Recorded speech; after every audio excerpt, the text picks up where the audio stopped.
Hello friends, आज हम बात करेंगे हाइड्रोकार्बन के बारे में। हाइड्रोकार्बन क्या होता है और इसके जो पार्ट हैं एल्केन, एल्कीन, एल्काइन, ये होते क्या है, इनका नाम, आईयूपीएसी नाम, सब कुछ इस वीडियो में हम देखेंगे।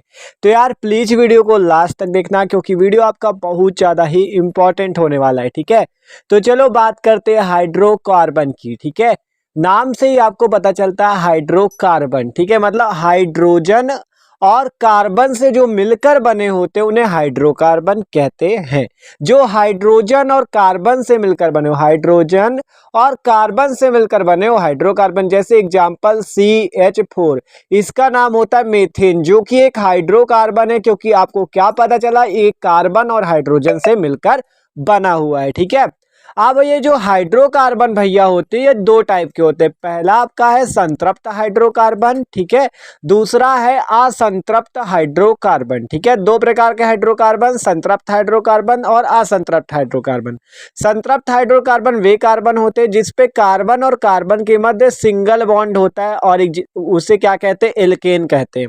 जिसमें कार्बन कार्बन के मध्य सिंगल बॉन्ड होता है वो एल्केन होता है, और असंतृप्त में एल्कीन और एल्काइन जिसमें डबल और ट्रिपल बॉन्ड हो वो असंतृप्त। देखो, अगर सिंगल बॉन्ड है कार्बन कार्बन के मध्य तो वो एल्केन होगा और संतृप्त हाइड्रोकार्बन, और अगर कार्बन कार्बन के मध्य डबल बॉन्ड या कार्बन कार्बन के मध्य ट्रिपल बॉन्ड है तो वो आपका असंतृप्त हाइड्रोकार्बन कहलाएगा। ठीक है, तो अभी हम इसके टाइप के भी बारे में देखें, जो एल्केन, एल्कीन और एल्काइन है उसको भी देखेंगे। ठीक है, अभी ये समझो हाइड्रोकार्बन हाइड्रोजन और कार्बन से मिलकर बना, दो टाइप के, संतृप्त और असंतृप्त। संतृप्त एल्केन हो गया जिसमें कार्बन कार्बन के बजाय सिंगल बॉन्ड, असंतृप्त एल्कीन और एल्काइन जिसमें डबल और ट्रिपल बॉन्ड। ठीक है, आप बात करते एल्केन, एल्कीन और एल्काइन की। ठीक है, तो पहला नंबर है एल्केन, जिसका फॉर्मूला CnH2n+2 होता है। इसमें कार्बन कार्बन के मध्य क्या होता है भैया, एकल बंध सिंगल बॉन्ड होता है। अब देखो ये इसका फॉर्मूला है, यहाँ पे जो n बराबर है 1 2 3 डॉट डॉट इनफाइनाइट तक आप मान रख सकते हो। ठीक है, 1 2 3 4 रख सकते हो। मान लो ये जो CnH2n+2 है, इस पे देखो हम आपको मान भी रख के दिखाते हैं। मान लो कार्बन में n की जगह रख दिया 1, तो C1 पे तो C1H2 × 1+2, मतलब जहां पे n है वहां 1 रख दो। ठीक है, तो जहां पे n वहां 1 रखोगे तो आपको मिलेगा CH4। ठीक है, इसी प्रकार जब 2 रखोगे n की जगह तो C2H2 × 2+2 तो आपको C2H6 मिलेगा। C3 रखने पे C3H8 मिलेगा। जब n की जगह 4 रखोगे तो C4H10 मिलेगा। ठीक है, मतलब n की जगह आपको रखते चले जाना है 10 तक। C5 रखोगे तो C5H12, 6 पे C6H14, 7 पे C7H16, C8H18, C9H20 और C10H22। ठीक है, मतलब n की वैल्यू आप 1 2 3 4 इस टाइप से रखते जाओगे, आपको विभिन्न एल्केन मिलते चले जाएंगे। ठीक है, अब बात आती है इसका नाम कैसे लिखा जाए। तो इसके लिए आपको एक चीज याद करना पड़ेगा। देखो, एक कार्बन के लिए मेथ लगता है, दो कार्बन के लिए ए, तीन के लिए प्रोप, चार के लिए ब्यूट, पांच के लिए पेंट, छह के लिए हेक्स, सात के लिए हेप्ट, आठ के लिए ऑक्ट और नौ के लिए नौ और 10 के लिए डेक। मतलब नाम लिखते समय अगर एक कार्बन है तो आप क्या लगाओगे, मेथ लगाओगे। ठीक है, एक कार्बन के लिए मेथ लगाना है। देखो, एक कार्बन के लिए सिंपल आपको मेथ लिख देना, और बात कर रहे हो एल्केन की तो आपको लास्ट में लगा देना एन, तो मेथ प्लस एन बराबर मेथेन, इसका हो गया नाम। ठीक है, मतलब जितने कार्बन हो कार्बन की संख्या के आधार पर, दो कार्बन तो दो कार्बन के लिए क्या लगाते हैं हम लोग, एथ लगाते हैं। ये आपको याद करना पड़ेगा, एथ लगता है और लास्ट में है एल्केन में एन, तो एथेन हो गया इसका नाम। ठीक है, एकदम आसान है नाम लिखना। तीन कार्बन तो तीन कार्बन के लिए देखो सारणी में प्रोप लिखते हैं तो प्रोप लिखो, और एल्केन है तो एन लगा दो तो प्रोपेन हो गया। ठीक है, और ये याद रखना कार्बन कार्बन के मध्य सिंगल बॉन्ड है। चार कार्बन के लिए क्या रखोगे, देखो चार के लिए ब्यूट लगता है तो सिंपल ब्यूट लिखो, एन लगा दो, पेंट लिखो, एन लगा दो, इसी टाइप से। ठीक है, देखो चार कार्बन के लिए ब्यूटेन, पांच के लिए पेंटेन, छह के लिए हेक्सेन, सात के लिए हेप्टेन, आठ के लिए ऑक्टेन, नौ के लिए नॉनेन और 10 के लिए डेकेन। ठीक है, मतलब जितने कार्बन हो कार्बन की संख्या के आधार पे आपको नाम लिखना है एल्केन का। ठीक है, फॉर्मूला था CnH2n+2। ठीक है, तो देख सकते हो ये हैं 10 एल्केन आपके।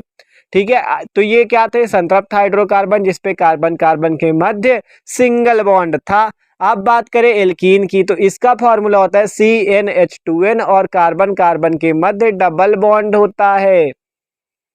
ठीक है, कार्बन कार्बन के मध्य द्विबंध होता है।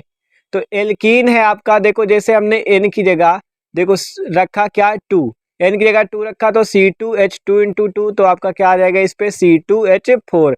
मतलब N की जगह 2 रख दो तो आपको C3 रखा तो N की जगह 3 रखोगे तो C3H2 इंटू 3 C3H6, 4 रखोगे तो C4H8, 5 रखोगे तो C5H10, 6 पे C6H12, इसी टाइप से आपको रखते चले जाना और C10H20 मिल जाएगा। ठीक है, मतलब N की वैल्यू इस फॉर्मूले पे रखनी है। ठीक है, अब जैसे ये है 2 कार्बन है, इस पे देखो 2 कार्बन के लिए हम लोग क्या लगाते हैं, इसका नाम कैसे लिखोगे, 2 कार्बन के लिए लगाते एथ, तो सिंपल एथ लिखना। आप पढ़ किसके बारे में रहो, एल्कीन, तो लास्ट पे लिखना है इन, क्या लिखना है इन, बस एथ लिखा 2 कार्बन के लिए और लास्ट में लगा दो इन, तो एथीन नाम हो गया आसान एकदम। 3 कार्बन के लिए क्या लगाते हैं, प्रोप। ठीक है, 3 कार्बन के लिए प्रोप लगाते हैं, तो प्रोप लिखो और एल्कीन के बारे में पढ़ रहे हो तो लगा दो इन, प्रोपीन। ठीक है, इसका नाम क्या हो गया, प्रोपीन। 4 कार्बन के लिए ब्यूट, लास्ट में लगा दो इन, तो ब्यूटीन। ठीक है, इसी टाइप से आपको लगाते पेंटीन, हेक्सीन, हेप्टीन, ऑक्टीन, नॉनिन और डेकीन। तो ये है आपका एल्कीन, बस आपको कार्बन के आधार पर लिखना है, एथ में प्रो, ब्यूट और इन लगा देना है। ठीक है, आप बात करते, देखो ये आपका था कार्बन कार्बन के मध्य डबल बॉन्ड। आप देखते एल्काइन कार्बन कार्बन के मध्य ट्रिपल बॉन्ड। फॉर्मूला है इसका CnH2n-2। एल्काइन का फॉर्मूला CnH2n-2 होता है।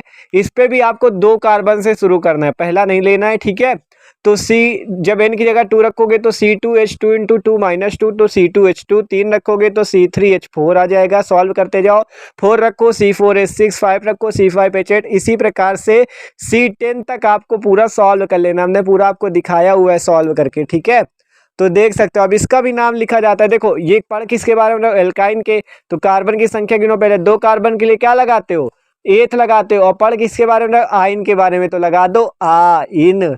ठीक है, लास्ट पे आइन लगा देना है। तो 2 कार्बन है भैया पहले वाले पे, तो 2 कार्बन के लिए एथ और लास्ट पे लगा दिया एथाइन, तो प्रोपाइन, ब्यूटाइन, पेंटाइन, हेक्साइन, मतलब जितने कार्बन हो उतनी की संख्या एथ था, एथ लिखा और लास्ट पे आइन लगा दो, तो एथाइन, प्रोपाइन, ब्यूटाइन, पेंटाइन, इसी प्रकार से डेकाइन तक हो जाएगा।